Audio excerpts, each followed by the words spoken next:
Today we are going to break down the second game between Indiana and the Mega Superbet team from Serbia.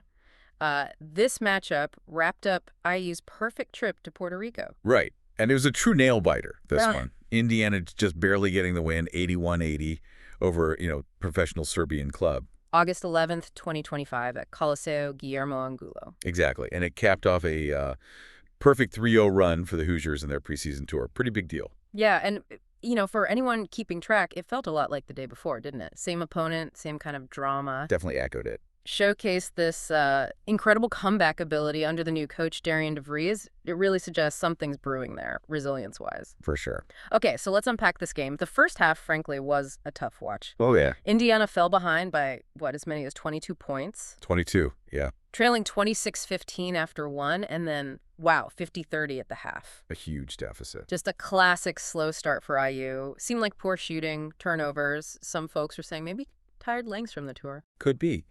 And what's really interesting is how Mega Superbet used their size, right? And they came out shooting hot, hitting 3 or 4 from deep in that first quarter.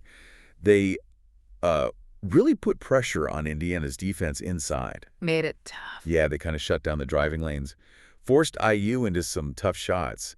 And guys like Lamar Wilkerson, Tucker DeVries, usually your big scorers, scoreless at halftime. Completely shut down by Mega's defense. Okay, but here's where it gets, really interesting. The second half. Complete turnaround. Totally flipped the script. Indiana outscores Mega Superbet 51-30 in those final 20 minutes. 51-30. And they held them to just 11 points in the fourth quarter. Okay. 11. Incredible defensive stand. It's almost like watching two completely different teams, isn't it? So how'd they manage that? What was the trigger? Well, that's the big question, right? How did they pull it off? The comeback really kicked off in the third quarter. IU outscored Mega 27-19 then. Okay, starting to chip away. Right, cut the lead down to 12, 69-57. And the key thing seems to be a tactical shift. Indiana went to this more aggressive defense, a full-court press.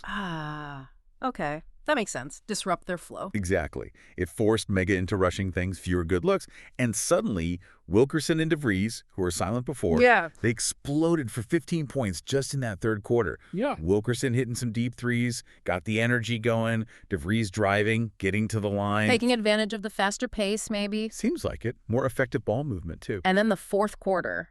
Just pure clutch time. Absolutely. You had Alexa Ristic's floater cutting it super close. Sam Alexis with a huge and one layup. Big plays. But really, it came down to Lamar Wilkerson, didn't it? With 6.6 seconds left. Finds Reed Bailey for the go-ahead bucket. Game winner. And then he locks down on defense for the final stop. Just wow. But beyond those moments, was there a collective defensive thing happening? How did they really shut down Mega in that fourth? Yeah, definitely. It seems the commitment to the full court press, plus just much tighter on-ball D in the half court, it really started to wear Mega down. Suffocating. That's a good word, court. Forced turnovers. Yeah. Contested everything. Led right to that 11-point quarter for Mega. It wasn't just effort. It was disciplined execution of that new defensive plan. Right. And, stepping back. For Indiana to erase a 22-point lead against pros and do it for the second day in a row. Yeah, that's huge. Says a lot about their mental toughness, about the kind of gritty team Coach DeVries seems to be building. Some fans were even comparing it to those old Pacers comebacks. I can see that. So, okay, what's the takeaway here for the Hoosiers? Obviously, the slow starts are still a thing, right? Something to work on. For sure. Can't keep digging those holes. But this trip, this game especially, it just showed incredible resilience, real grit, and balanced scoring, too, Tate and Connerway carried them early with 17 at the half. Then you see freshmen like Trent Sisley bring in hustle. Yeah, different guys stepping up. But, while everyone's praising the comeback, did anyone mention, maybe relying on these huge swings is risky? Or maybe Mega just ran out of gas, too? That's a fair question. I mean, Mega was probably tired, sure. End of a long tour, back-to-back games. But the feeling is Indiana made them look tired. By applying that pressure. Exactly. They actively exploited it with that intense defense. Look, this trip was just invaluable, wasn't it? Building chemistry, getting film, especially against good competition like Mega, with Bogoljub Markovic, the Bucks draft pick. Right. The fact they could adapt mid-game, clamp down on D, get the offense flowing better, it just proves this team can fight. They know how to compete under pressure. So thinking about this, for you listening, What's the biggest thing that stands out from this wild comeback? What does this kind of fight signal for Indiana heading into the actual season? It's more than just winning exhibition games. It really feels like they were forging an identity down there. This team showed serious heart, that resilience we talked about, and they got that crucial experience of digging out of a hole together.